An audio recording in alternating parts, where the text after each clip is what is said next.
Salamat po. Thank you for your courtesy. I'd like to mention a few of the members of my entourage. Philippine Foreign Affairs Secretary Alan Peter Cayetano and his lovely wife, Taguig City Mayor Maria Laarne. Si Ma'am. Tindi ka muna ma para makilala. Sila Mayor ng Taguig. Labor and Employment Secretary Silvestre Belio from Isabela. Davao City Mayor Inday Sara Duterte Carpio and his sons, Stingray. The National Defense Secretary Delfin Lorenzana from Ilocos Norte. Tapos Energy Secretary Alfonso Cusi ng Mindoro. Yan mga tribo nila.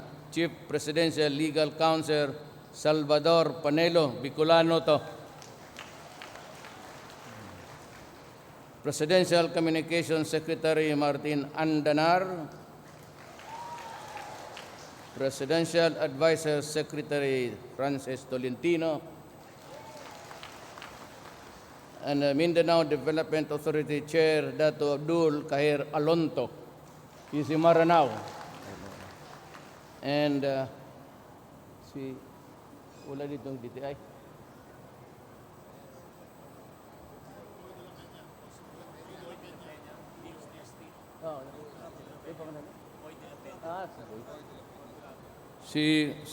Boy de la Peña sa DOST.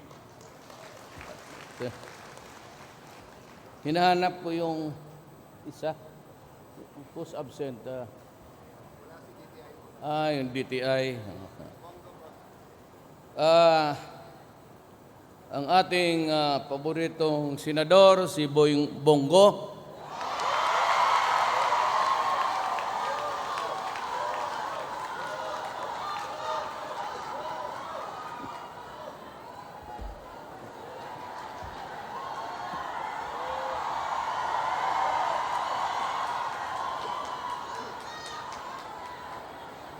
You know, ang buhay talaga ay, even if it could be realized or not, life is really very funny. Of course, yung presidency, it's a God-given gift. Galing Diyos talaga yan. But ito si Bongo naman, has been with me for several years. Ito yung taong mahiyain. But for one reason or another, he got into some kind of a whirlwind chismis dyan sa Congress. And ito naman mga kalaban ko, thought na may pera dyan, yan magdanakaw, ganun yan eh. So they smell in every transaction money. Actually, we had nothing to do with it. Na tinawag nila ito si Bong sa Senate. You know, sabi ko sa kanya, first he was about unsettling, napakali. Sabi ko, Bong, actually sa totoo lang, kasi wala naman talaga.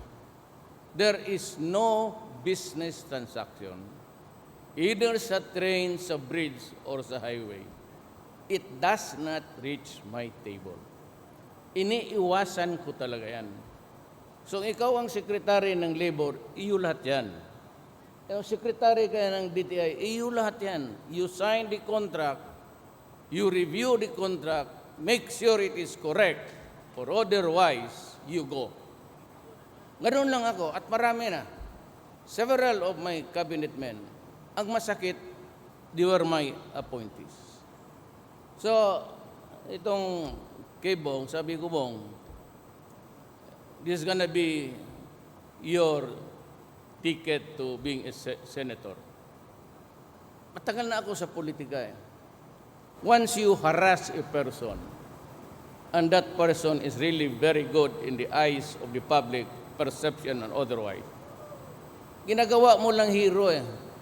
Kita, without campaigning, naging senador na tuloy, bongo na. Tawag sa kanya, senador na. Marami naman siyang fans na hindi naman niya kilala. Kung buboto pa yung taga Hong Kong, sigurado, Chinese to eh. Yeah. Just like my grandfather ni Bong, we are of Chinese descent. That is why, sa karami dito pa lang sa Hong Kong, well, maybe not, but it's really part of destiny. Itong pagka-presidente ko po, talagang handog ng Diyos sa akin, kayo ang binigay sa akin. When I say ikaw, kayong lahat yan. Hindi pa ako nakapagsalamat sa inyo. I have yet to make the rounds, but I'm going to Kuwait maybe for the signing. Alam mo, I do not want to kumalma naman, and I have made so many demands before we sign the contract. And in fairness to the Kuwait government, pumayag sila. Sabi ko, without this condition, sabi ko kay Belio, we will just have to bite the bullet. At sinabi ko sa cabinet ng meeting, mahirap lang tayo. There's not enough for everybody. But if everything goes wrong here, we have to accept our countrymen and spend all available money para makatulong sa kanila. Bahala na, sinabi ko sa mga taga-Kuwait, in my address to them, magtiis tayo. And maybe there's always God who thinks about equality in this planet. Tutulungan rin tayo ng Diyos. Maganda naman, and I think that to give honor also to the Kuwaiti government, I will go there for the signing just to witness it. Fly in, fly out lang ako. So one of my demands is that there will be a vacation day nila. One day per week sila, mayroon na silang day off. Then that they be allowed to retain their passport. No confiscations, no nothing. And they have the cell phones, and they can possess, otherwise use it all throughout. So that kung may reklamo sila, they can go direct to me. My number is probably Manila 638888. That's the hotline. 8888 lang. Pero yung 8888, ni isang 8, wala akong grado ganong kataas ha. Puro 75 lang yan. Then they should be allowed to cook their own food. Thus are complied. Sabi ko, well, there will always be exception. But fundamentally, if it is written into the contract, I would insist that they would honor every word for it. So okay na yan sa akin. At any time, pupunta ako. I'm so happy to see you. Naka-Amerikana halos lahat. Naka-Amerikana po ako, pero maong to ha. Ang pantalo ko, corduroy. Hanggang dyan lang ako. You know, I have this allergy actually. I cannot mix it up with itong mga polyester, artificial. Nagkakaroon ako ng rashes. Lalo na that's why lahat ng pantalon ko, baski anong kulay, corduroy yan, maitim, gray, o whatever, hanggang cotton lang ako. because there's something wrong with my body. So I have to respond to it appropriately also. Otherwise, magsigi ako kamot. Lahat ng parte ng katawan na yan, ha? So I'd be itchy. I'm not comfortable. Itong ganito, okay naman to sa Pilipinas. Wala naman tayo. Now, I'd like to talk about the situation of the China-Philippine relationship. China has been very, very good to us. As a matter of fact, among other things amounting to, of course, billions yan, I got a gratis grant. Bigay, walang ano, it's 500 million yuan. That will be about 4 billion. So, unahin ko muna yung mga ospital, tapos yung sa Marawi, because that is really the job of government. It is not only a commitment, it is a duty that belongs to us. Dito ito sa social welfare. Wag ho kayong, do not worry about our country. We are safe. We are good. At palagay ko naman there has been a lessening use of drugs, criminality, terrorism and all. But let me just, ako po'y, I promised you the fundamentals of governance. Sabi ko sa inyo, I will stop graft and corruption. Graft and corruption is being pursued relentlessly. Halos linggo-linggo nagpo-fire out ako. Ang masakit pa sa akin, yung unang inilagay ko sa pwesto na tumulong sa akin nung eleksyon. And even those who worked for me during my mayorship days for 23 years. Ganun talagang tao eh. So I said, I will stop graft and corruption. I am in the process of doing it. I am complying with my duty. And if you go home now, sinasabi ko naman, wala na yung bukas ng bag, wala na yung harassment, wala na lahat. Basta diretso na lang kayo. Wala, sabi ko sa lahat sa taga-gobyerno, alam nila yan, huwag ninyong galawin ang ordinaryong taong Pilipino. Kung maghingi kayo ng pera, doon kayo maghingi sa mga mayaman. Yung milyonaryo, kasi sila ang pwedeng magbigay. Huwag yung mahirap, kasi at yung tanim ng bala, putang inong ipakain ko talaga sa iyo.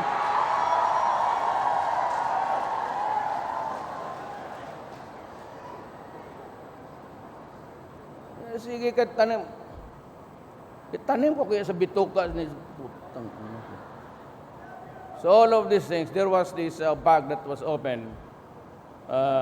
Unfortunately, it happened along the way sa hindi naman dito kasi kukuha na sa camera eh. So ganito ang sekreto diyan. Huwag kayong pumayag na kasi pag deep plane yan, lahat ng bagay pati tao would pass security checks. Yung bag ninyo doon sa bodega, may security cameras nandoon. So makikita na kung anong laman bago aakyat doon sa conveyor. So there's really no need to open. That was my first order sa, huwag ninyo akong bigyan ng bullshit na may bala o mga bag binubuksan ninyo. Kikita ako sa TV. And I will change you not one, but by contingent. Yung chip ninyo dyan sa police, alis yan. Lahat. Kasalanan isa, kasalanan lahat. Kaya naawa ako dun sa yung MIA score, nag-warning na ako. Sinasabi ko noon, pinatawag ko sila. Kasi nga nabukas yung sabi ko. One more zipper na Bisaya, malangkat Tagalog. Eh, kasi kayo ayaw na niyang mag-aaral ng Bisaya eh. It's torn apart, actually. So, kasabi ko, isa pa, lahat kayo. Unfortunately, yung MIA score, who have been there decades, eh, sila yung 100 doon, 2,000 na walang trabaho. Oh, I'm sorry. I told you. Isa lang magkasala para lahat magbantay. Pero kinausap ko naman yung isang handler rin. Sabi ko, i-absorb mo na lang yung mga tao kawawa. But they have been desperate in trying for the restoration of the contract. Pag nabitawan ko na salita ko, wala na yan. By the way, before I continue, we have several personalities here. Si Governor ng Batangas, si Mandamas.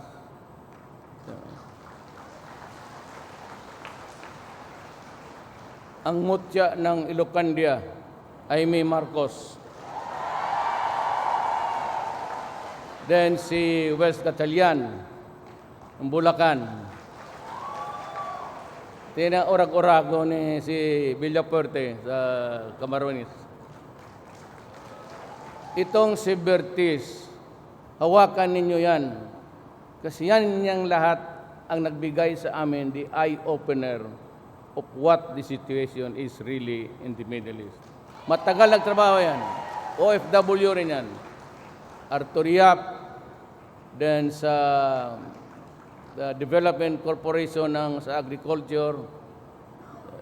Ikaw na yan, bakit sige ka tingin doon sa likod? Sino pa bang iba? I'm sorry, I forgot. Ha? Oo. Tatay ni sa taga-Bohol. No. Si Art Yap. Then si Pina Cayetano.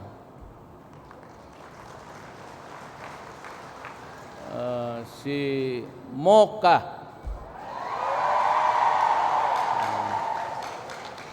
Si Tony Boy Florendo. Then si Ma'am, nakalimutan ko yung Mary. Okay. And they miss somebody. Mga taga Cebu, I don't know if they want to be mentioned.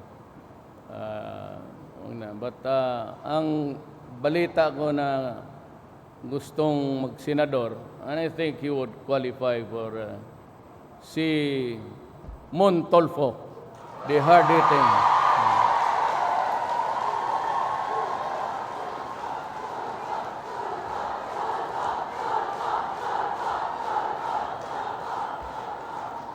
At kagaya ko, sabihin ko na rin ang apan sa Bisaya. Ang apan is but kayong mga girls, yung mga gaganda dyan, huwag kayong lumapit sa kanya. Delikado kayo, baka ma-harvest rin. Well, he's known to be like a ladies' man. So, wala tayong magawa dyan. Let me, for the first time, the Chinese government and the people of China have always been waiting for this. There has been no official apologies coming from the Philippines regarding that incident that happened in August of 2010. May I address myself to the Chinese people who are here, who are with us, who joined us, from the bottom of my heart as the President of the Republic of the Philippines and in behalf of the people of the Philippines, may I apologize formally to you now. We are sorry that the incident happened, and as humanly possible, I would like to make this guarantee also that it will never happen again. Thank you for accepting. I hope this would go a long way to really assuage the feeling of the Chinese people and government. Wala kasing apology na coming from the mouth. So ako na, nangyari sa panahon natin, this generation.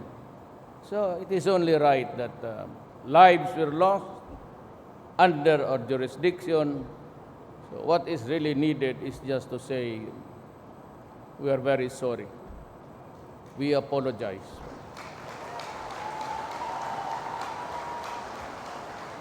Nung pagpunta ko doon sa, yun nga, marami tayong nakuha sa trade agreements.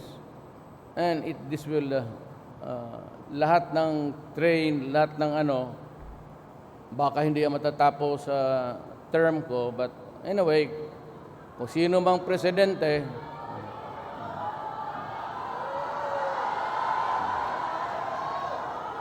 bawal na po ang konstitusyon.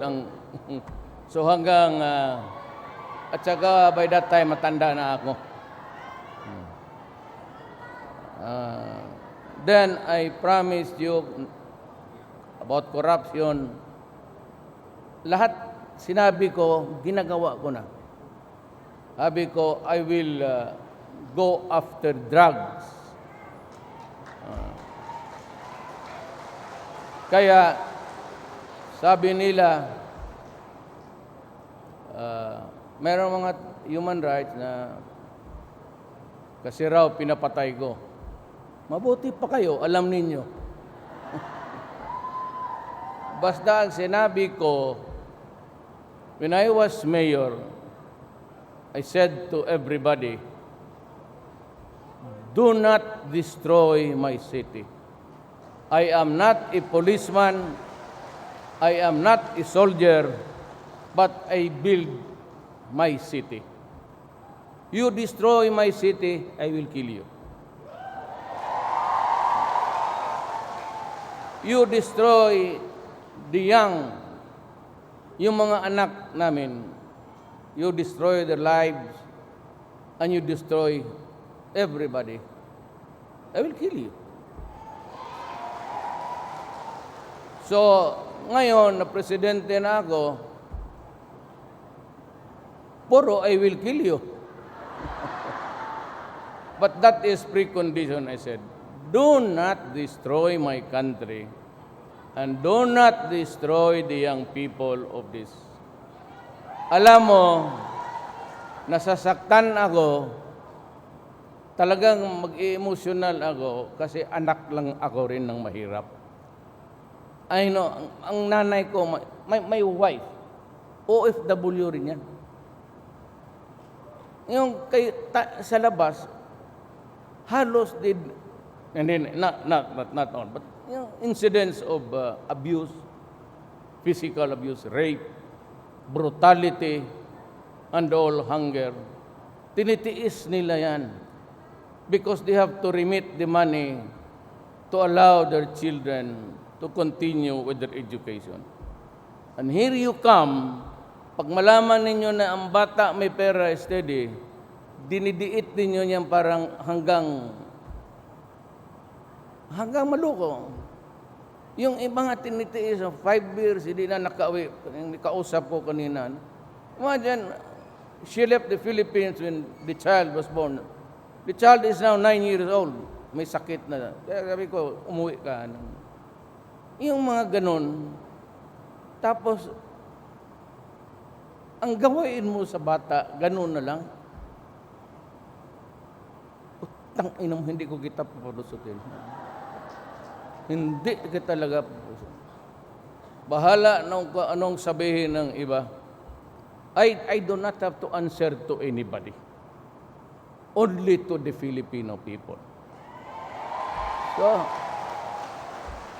I don't give a shit about yung kung anong sabihin nitong mga puti, lalo na itong mga puti.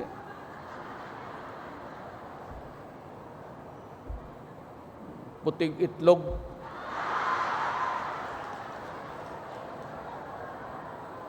Nakakainis eh.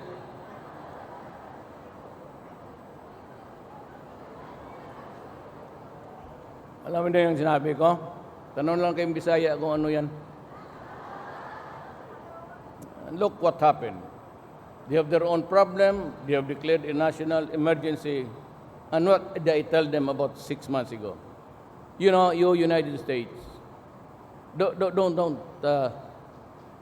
because one day you will realize to your sorrow that your problem is 10 times more serious than we have. Kita mo. Sila ngayon, tukhang sila. Anyat ng tukhang si Bato, nung nag-uso ng tukhang, anak ng witing kung anong inabot ng kalbo. Ngayon, sila nagtutukhang na. Sabi ko, see the irony of life. And I always play satire. Satire and sarcastic talaga ako mag... Tapos sabi nila na idemanda daw ako sa ICC para kulungin. Buang. Sabi ko sa kanila, mas bright ako sa inyo. Baski 75 lang ho ako, baski pamaong-maong lang ako, they criticize me for, yan, di daw na marunong ng madami. Totoo. Wala man akong, ayaw ko ang tanginang kakatin yan. Gusto ko ito lang ganito. Anong diferensya ako? Baski in front of, yung sa ASEAN, binababa ko raw yung kurbata hanggang dito. Hoy, mga ulol, hindi ako sanay ng kurbata, barong lang ako. Bati ako. Pag hanggang, dito, hindi na lumalabas ang boses ko. Hindi ako ginaganon. Hindi nga ako marunong magtali. Alam ko sino mag-kurbata sa akin? Ito mga security. Sila yan. Hindi man ako marunong ang nasanayan ko, Filipino ako, kurbata lang. Well, anyway, then I said, ginagawa ko corruption, nababasa niyo, narinig ninyo. Droga, I'm doing something about it. Marami silang sabi, patayan, extrajudicial killing. Forget it. Huwag kayo maniwala niyan. Basta tutok lang tayo kung ano ang maganda para sa bayan natin, para sa anak mo. My being the president is to make sure, hindi na sa atin, nandito na tayo. Pasubo na tayong lahat. Yung mga anak na lang natin. Pabigyan ng edukasyon at maganda. Hanggang dyan lang ako dyan sa droga-droga na yan. Talagang mainit ang ano ko. Then, sabi ko, I will talk to the enemies of the state. Nag-uusap kami ng NPA. Mayroon mga aktivista dito.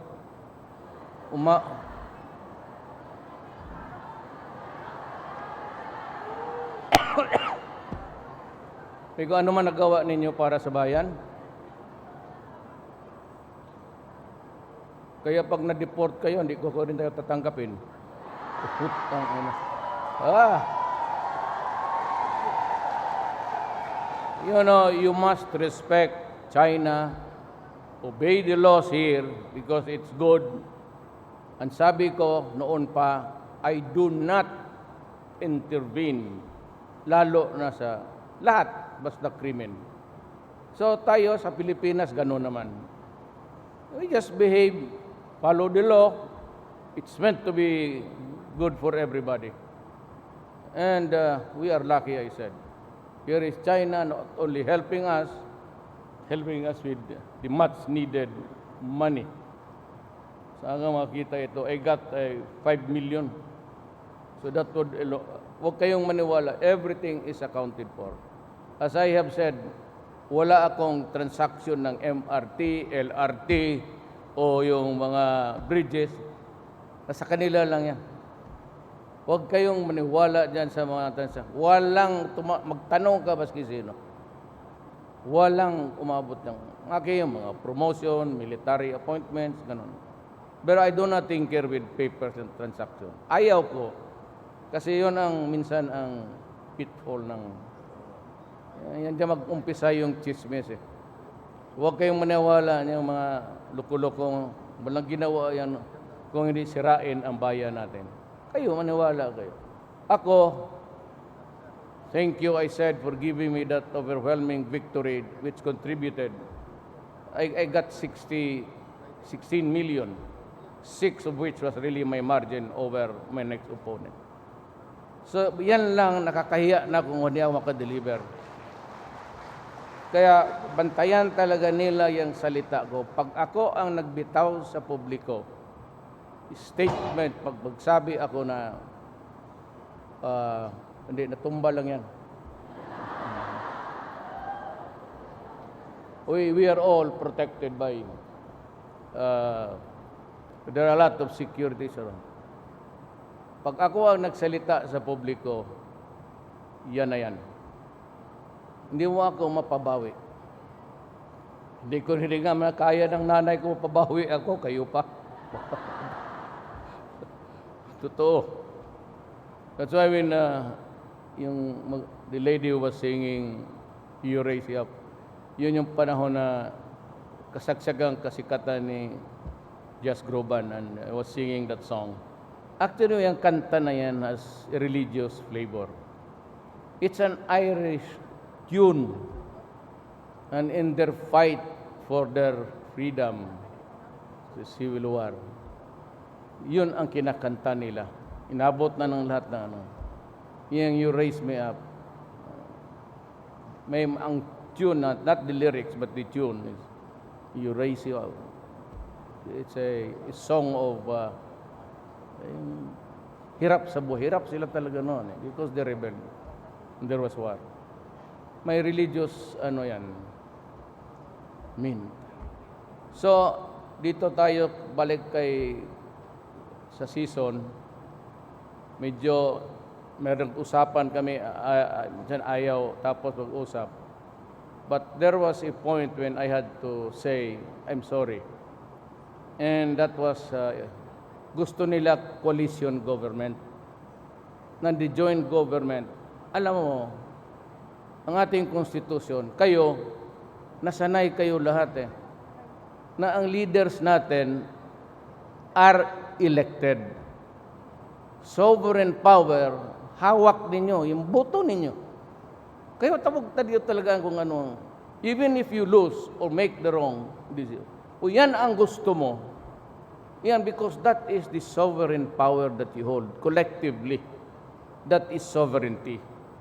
The Constitution requires na yung mga taong na inaatasang maghawak ng powers, kagaya ko, to appoint everybody, it's an exercise of sovereignty which is given by the people to me. But I have to be elected.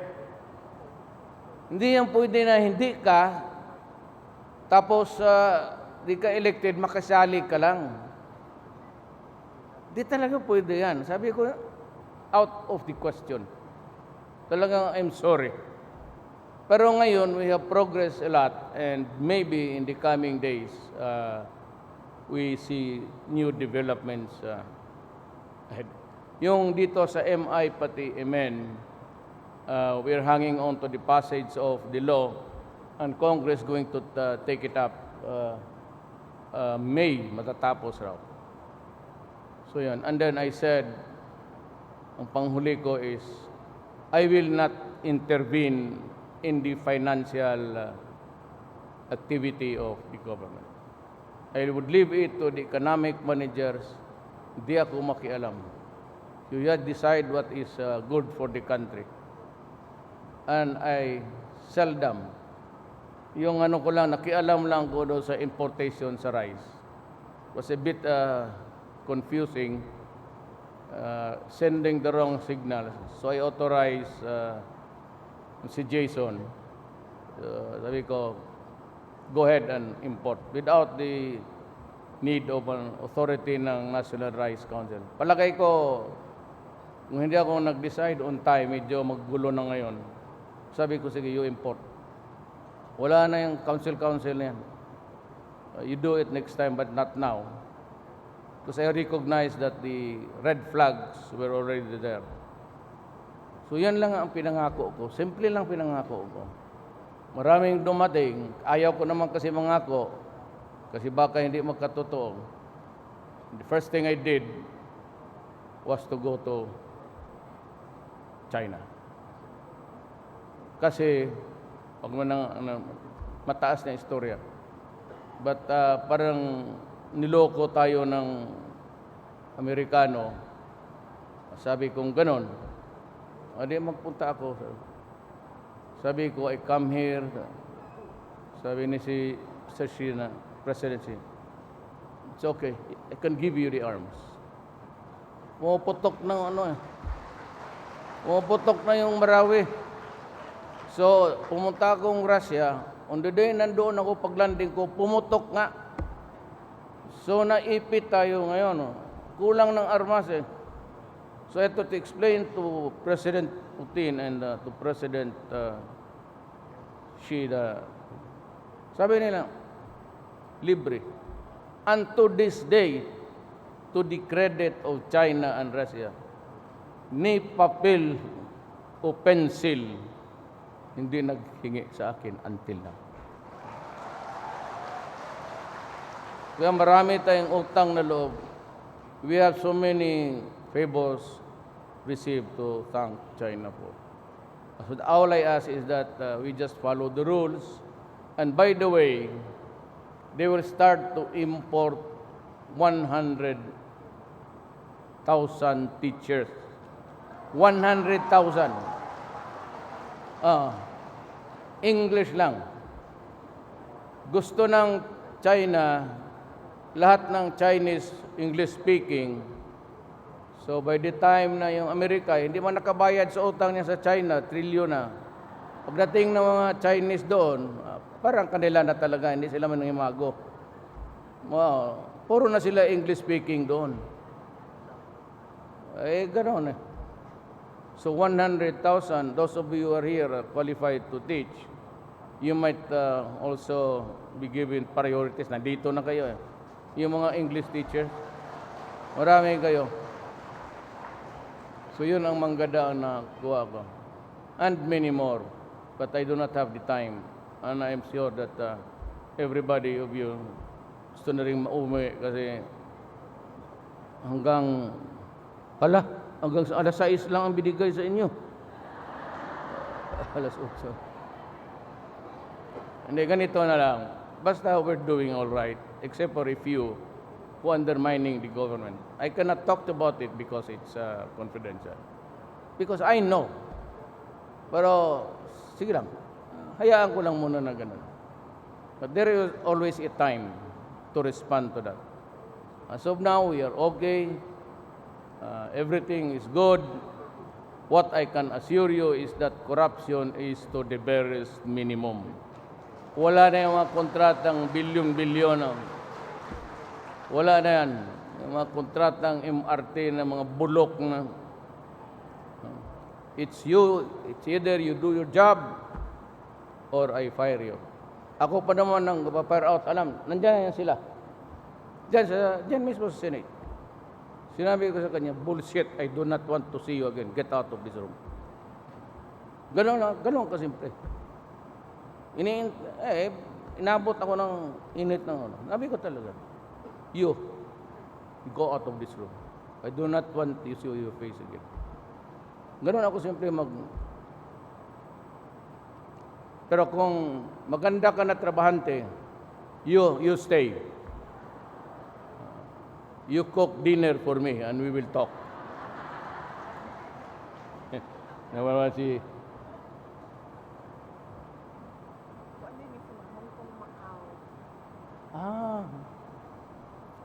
So may mga taga Macau pala nandito rin. Ay, kaya pala mga sugarol ang muka. Sige ka siguro sa kaya pala malalaki ang braso. Okay, huwag katingin. Well, everybody. Basta ako, if it translates to something, love of country, love of my fellow men. Mainit ako dyan, lalo na yung Filipino. Hindi ako nagbubula tapos ng eleksyon. Hindi na ako makatakbo uli. Pero sabi ko sa kanila, talaga tanungin ninyo yun. Wag na wag ninyong galawin yung maliliit na tao. Kasi yung maliliit na tao, yun yung nangailangan ng gobyerno. These are the guys who need the help or government just to be there. Yung mga mayayaman, hindi na kailangan yan. Pwede na ninyong nakawan, sabi ko. Pwede din yung hold upin. Huwag yung maliliit. Kasi yung maliliit kasi, ang maliliit kasi, walang ibang sumbungan. Walang ibang sumbong. Ano ba sumbong sa Tagalog? Sumbong rin. Walang matawagan. So, ang ganito kasi, ang problema tayo taga-gobyerno, hindi lang naintindihan. Huwag ninyong galawin yung maliliit na tao. Kasi, pag nagreklamo yan, ang diretso niyan sa akin.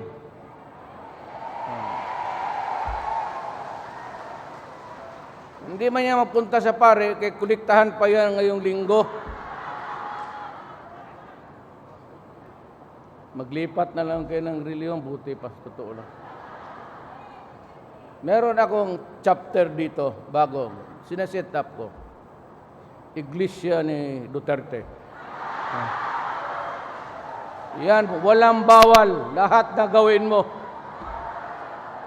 Walang bawal, lahat na gusto mo. Wag lang yung, not the things that would be wrong here.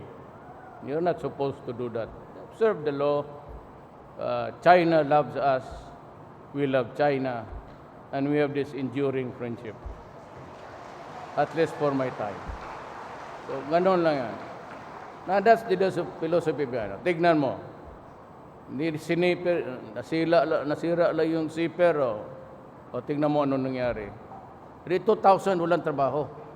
Nabi ko kasi, tinawag kasi, first time, sabi ko, pinatawag ko yung manager ng Naya, Clark, pati si Tugade. Sabi ko, maulit ito. Larga kayong lahat. Alis. Mabutit na lang na it was proven that it was done, it happened while in transit. Pero ang MEA score, wala na. So 2,000 lost the job. Kasi sinabi ko pag magbitaw ako ng salita, bantay ka. Talagang, pag sinabi kong upakan upakan talaga kita.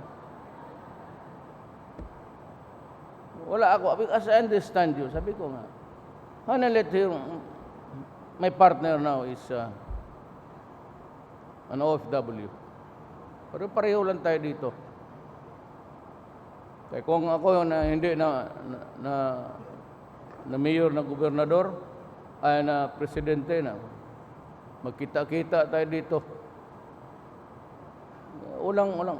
Mahirap lang rin ako. Kaya, I'd like to express it in the Visayan. Ako lang yung makatugkad. I am the only guy naging presidente na who can fathom. Yung maabot ko talaga yung sentimento.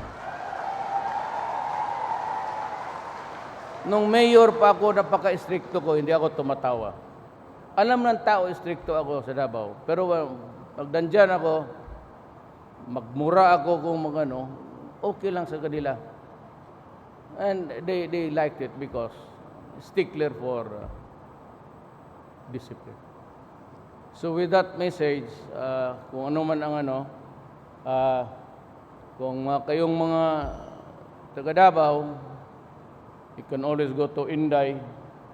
I think Inday has maybe he's going to run again as mayor, si hindi ko pala, si Roque nandito, si presidential spokesman. Tumindig ka dito.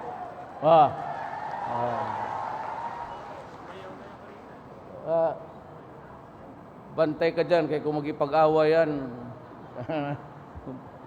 daldadan blues yan. Hindi mag-surrender. So, ang kinakampanya ko dito, si Francis Tolentino. He lost by siya, but napakabait na tao to. Sa totoo lang. Talagang, maski matanong ninyo sa Cavite, mabait na, hindi nagmumura yan. Hindi ko nagrinig na putak na putang.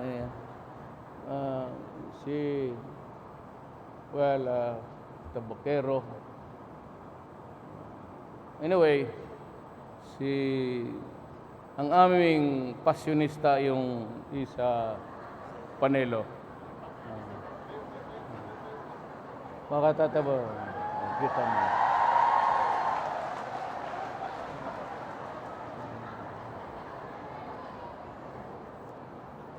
Minsan diyan siya, nagbabarong sa China, nagbarong. Walang ganito, yung t-shirt. Hubad. Nagbarong lang ito. Kumakain ko, nakikita ko, kalaki pa ng...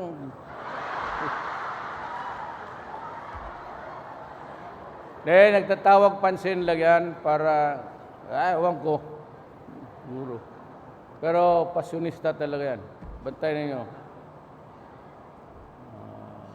Ako, simple lang, trabaho. Kami, mga opisyal, pero huwag ninyo sanayin ninyo sa opisyal. Trabahante lang rin kami. Mas mababa kami. Kayo dito, yung employers ninyo. Tapos kami mga empleyado ninyo. So I'd like to address everybody. We are workers of government. Inordinate, paano. Worker lang, trabahante kami sa gobyerno. Bayad kami. Kaya yung mga amo ninyo, kami lang ang nandito. But I said, sovereignty cannot be exercised by everybody. So you have to do it by elections. At yung panalo, yun ang... So yan. Mocha pala, I think, is also running for senator. Wala mang ibang Mocha na senador, ng mukhang senador. Ikaw ba? Ganon rin ito, trabante ito. Alam mo yung elite ng Maynila. Yung isang lugar, yung mga ordinaryong tao, yung lang yung demographic migration. Pero in a place, meron talagang the elite 100 of society. Yun ang ayaw lahat. Pati sa akin. Yung hindi mo talaga ma-elitista, lalo na mayaman. Ngayon, di ubos sila. Lahat bayad. Ilang presidente na wala. Ako, 10 days. Ayaw mo? Sirado ka. Ikaw, ayaw mo bayad? Sampalin kita, putang ina mo, dugay mo. Ganon lang yan Ayaw mo nang pakiusapan, sampalan tayo. Okay rin ako. So anyway, I hope to come back someday, inshallah.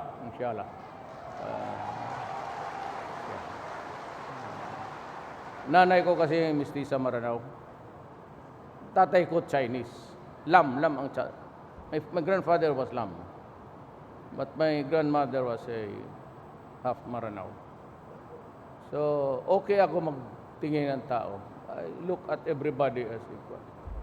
Walang elitista sa gobyerno ko. I do not want it. At walang special Hindi nga sila makagamit ng number 6. Pilipinas, sanayan nga kung official ka, President 1, 2, 3. Cabinet member 6, 7 ang mga senador, 8 representative. With due respect.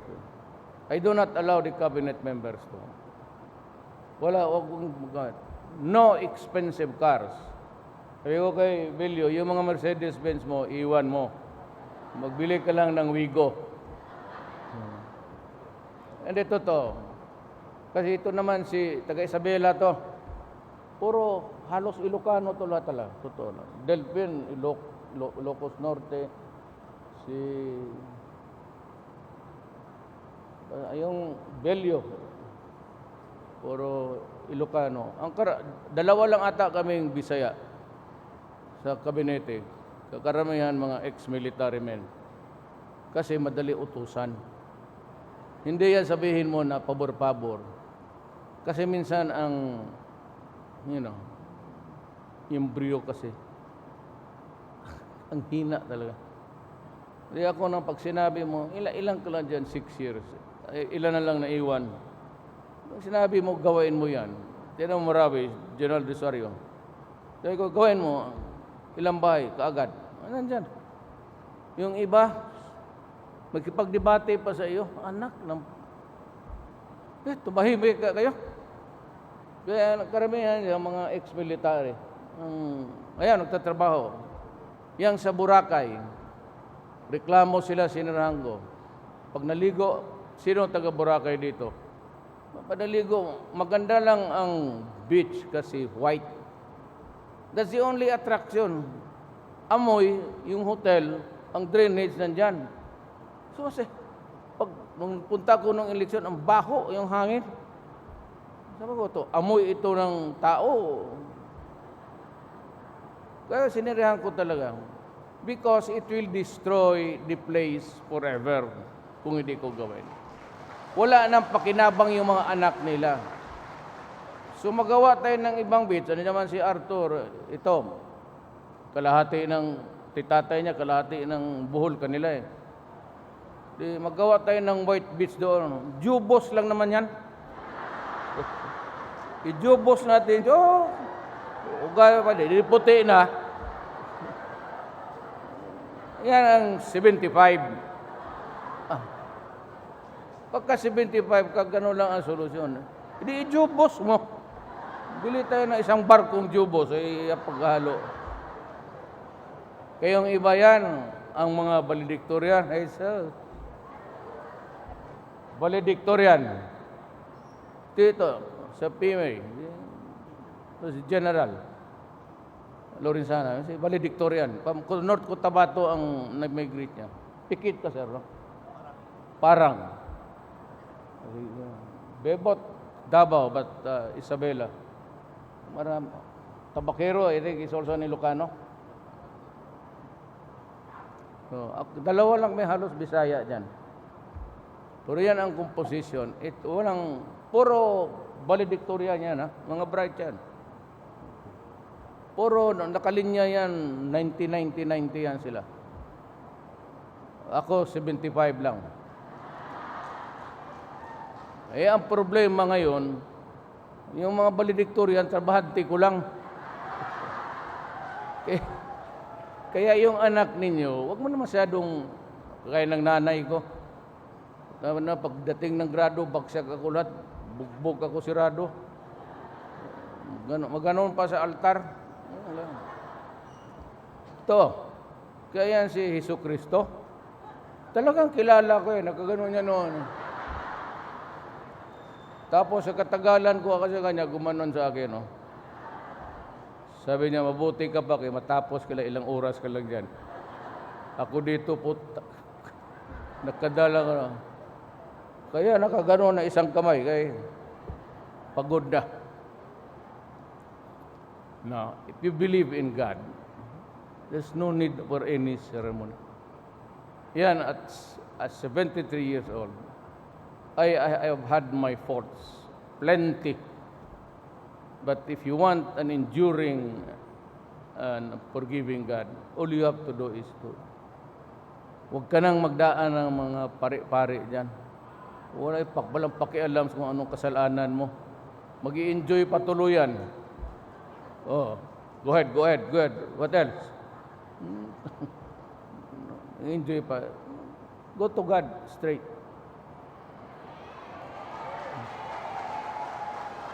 Diretso ka na.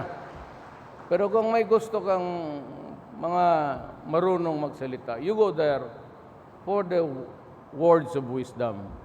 But not really yung ano mo pagka-Kristiyanos mo o pagka-Islam mo. Just believe in God. Ako,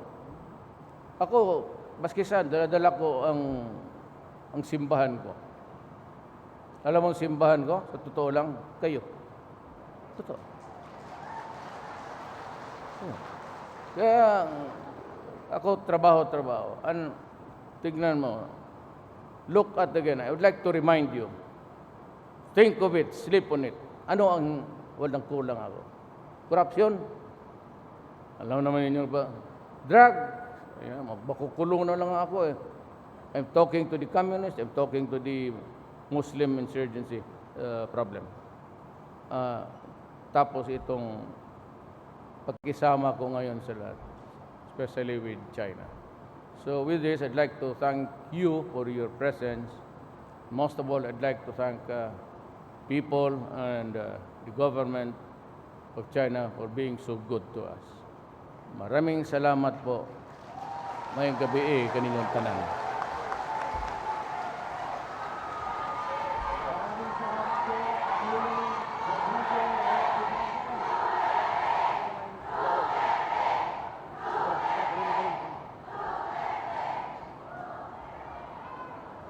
Yes, I was just reminded, I'm very sad to hear na si Larry Sevilla, the Vice President of the Duterte Alliance Movement in Hong Kong, died.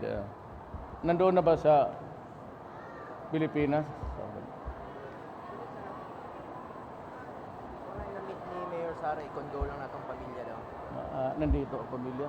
Wala na yata. Well, let me condole the behalf of nauwi na yung body. So, go sir. Day. Magsalita ka sandali. Ikaw lang mag-goodbye.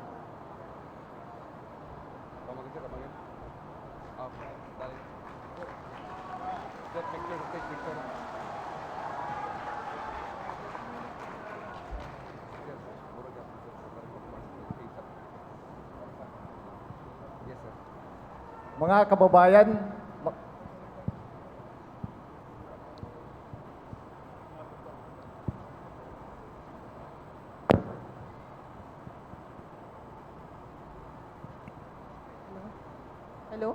Hello?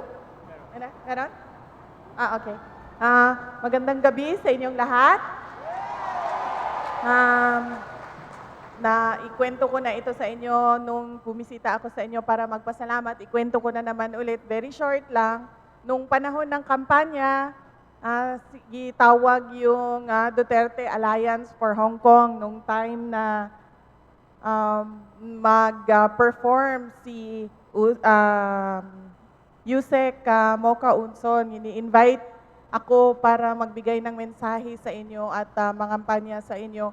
But sinabi ko kay Joanna, at the time, hindi ko maiwanan yung mama ko dahil meron siyang sakit and nangangampanya kami sa Visayas.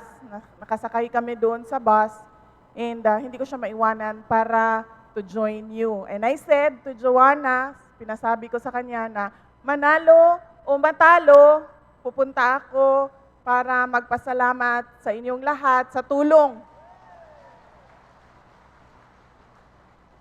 Marami sa inyo ang gumastos ng sariling pera para magpa-print ng tarpaulin, paggawa ng t-shirt, paggawa ng sticker, tawag sa Pilipinas, para sabihan yung mga relatives na bumoto para kay President Duterte. And nakapagpasalamat kami, kasama ko yung Tapang at Malasakit Alliance for the Philippines, and yung DAC is a member of TM, and God is very kind kasi 2 beses ako makapagpasalamat sa inyong lahat. And sa second time,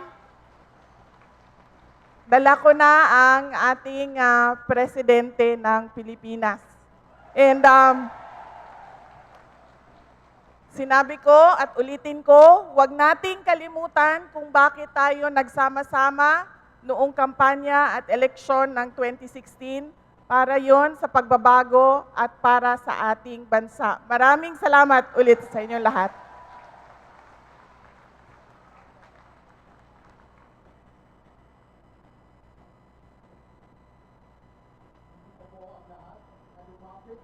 Sa isang group selfie.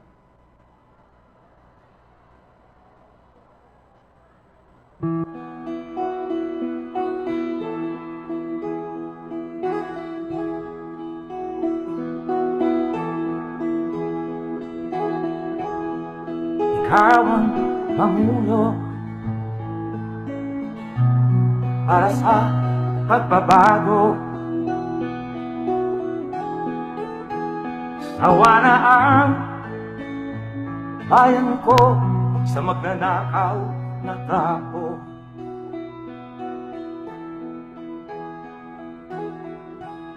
Madilim na kahapon, ikaw ang mag-aahon. Sa piling mo,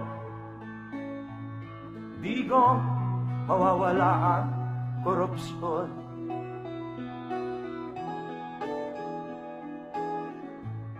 Tayo na, Filipinas, tayo na magbago. Hawak kamay tayo para sa pagkasenso. Ikaw at ako, tayong lahat kay Rodrigo Duterte para sa tunay na pagbabago. Maraming salamat po, Pangulong Rodrigo Roa Duterte. Bigyan po natin siya ng isa pang masigabong na palakpakan. Masdan mo ang paligid, alam ang mga krimen, rape, droga at mga nakawan, dapat nang mapigilan.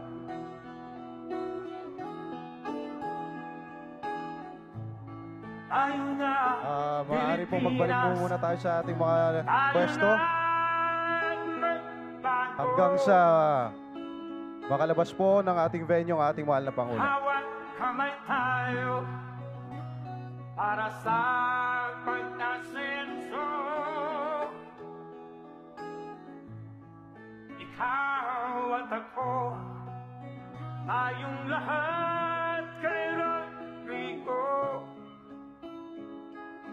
Duterte para sa tunay na pagbabago. Why am I here? I am here because I love my country and I love the people of the Philippines. Ikaw at ako, tayong lahat kay Rodrigo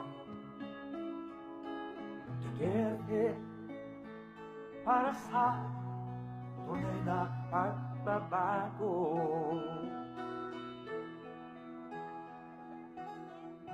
Marshals, please. Marshals, please assist the President and the delegates. Mga kababayan, pwede pong bumalik muna tayo sa ating mga pwesto at hintayin natin pong makababa ang ating Pangulo.